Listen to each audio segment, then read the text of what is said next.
ya. Ini udah mulai belum record? Mulai. Oke. Bismillahirrahmanirrahim. Assalamualaikum warahmatullahi wabarakatuh. Perkenalkan kami dari kelompok 4 dengan APK yang berjudul catatan skripsi. Perkenalkan saya Muhammad Aryo Sutrisno.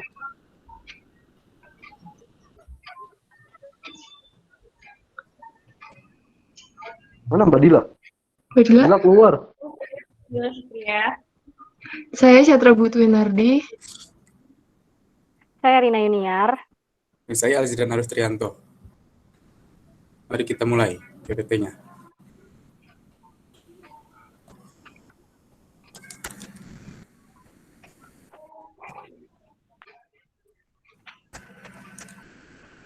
Sini kita akan mempresentasikan tahapan-tahapan pembuatan aplikasi mobile. Di sini ada nama kelompoknya yang tadi sudah disebutkan. Yang pertama adalah penjelasan aplikasi. Aplikasi catatan skripsi bertujuan sebagai aplikasi pengingat untuk para mahasiswa dalam melaksanakan tahapan kegiatan penyelesaian tugas akhir atau skripsi.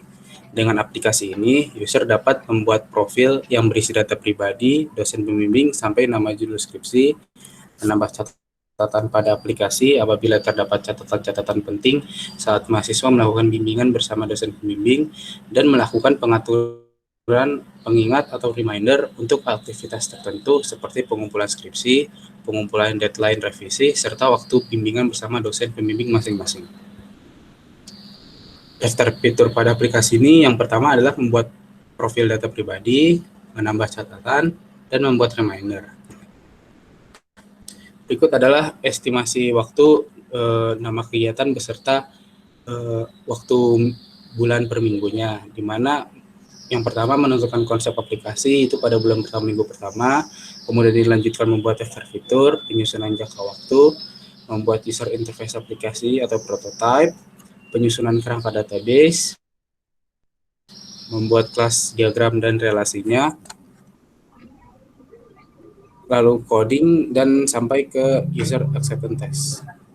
Nah, selanjutnya ini merupakan UI dari catatan skripsi. Yang pertama adalah tampilan splash screen itu sendiri. Nah, di sini kita membuat splash screen dengan logo catatan skripsi. Nah, splash screen yang kami buat ini dibuat selama 3 detik. Lanjut, Mas Dan.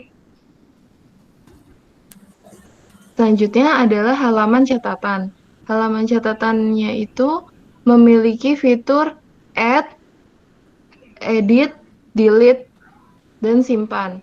Nah, nanti setelah kita melakukan add akan terbentuk seperti card view yang otomatis bertambah dan terhubung dengan Firebase. Selanjutnya, Mas Dan. Nah, selanjutnya ada halaman pengingat.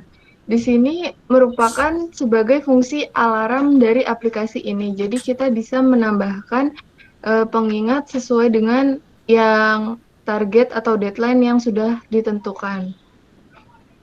Selanjutnya, nah ini adalah halaman profil.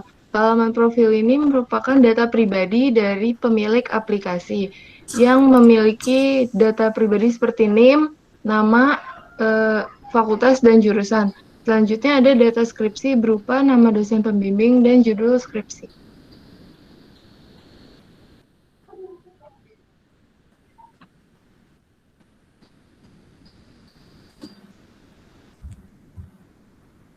Erin?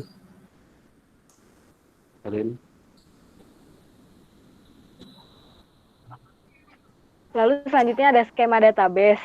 Di skema database terdapat 3 tabel, yaitu pengingat skripsi, profil mahasiswa, sama catatan skripsi. Di pengingat skripsi ada primary key-nya judul pengingat dan foreign key-nya NIM. Sedangkan di profil mahasiswa primary key-nya ada NIM, dan di catatan skripsi primary key-nya ada judul catatan dan foreign key-nya NIM juga. Lalu ada kelas diagram. Di kelas diagram sama ada 3 kelas juga, yaitu profil mahasiswa, pengingat skripsi, dan catatan skripsi. Di 3 kelas ini terdapat metode input, delete, dan update dan tambah.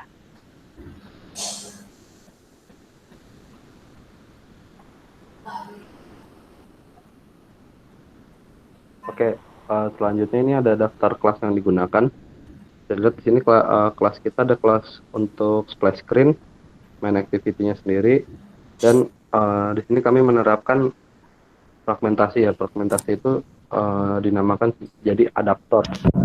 Adaptor ini berfungsi untuk mengalihkan antar layar utama dengan nanti ada alert dan kalau ingin nambah data. Selain fragmentasi, kami juga menerapkan broadcast receiver yang terdapat juga di dalam adapter, di dalam model namanya. Maaf. Nah, dari setiap activity ini semuanya memiliki tampilan tersendiri dari kelas XML-nya. Tampilannya itu ada dari main activity-nya, terus tampilan dari model atau tadi untuk broadcast receiver-nya, dan untuk melakukan edit. Lanjut. Selanjutnya ada user accepted test. Di sini pertama kita buat pertanyaan dulu. Kita membuat 6 pertanyaan dengan jumlah responden 10. Nah, setiap pertanyaannya itu ada bobot nilainya 1 sampai 5. Lalu di sini seperti yang ada di layar, dihasilkan jumlah nilai dari pertanyaan 1, yaitu apakah UI aplikasi catatan skripsi menarik. Di sini jumlah nilainya 47 dari 10 responden. Selanjutnya dari pertanyaan kedua, apakah menu yang disediakan aplikasi catatan skripsi mudah dipahami. Di sini jumlahnya 40 dengan rata-rata 4,0 dan dengan presentasi 80%. Selanjutnya di pertanyaan ketiga, apakah dalam menggunakan konten yang disediakan aplikasi catatan skripsi ini mudah dipahami. Mendapatkan jumlah nilai 32 dengan rata-rata 3,2 dari presentasi 64%. Lalu pertanyaan keempat, apakah notifikasi aplikasi catatan skripsi sesuai dengan data yang diinput? Jumlahnya 35 dengan rata-rata 3,5 dengan presentasi 70%. Selanjutnya, pertanyaan kelima, apakah aplikasi catatan skripsi dapat membantu Anda sesuai kebutuhan Anda? Menghasilkan nilai 46 dengan rata-rata 4,6 dengan presentasi 9,2%. Dan yang terakhir, apakah aplikasi catatan skripsi sudah cukup baik? Menghasilkan nilai 44 dengan rata-rata 4,4 dengan presentasi 88%. Sehingga dapat disimpulkan dari aplikasi kita semuanya sudah baik.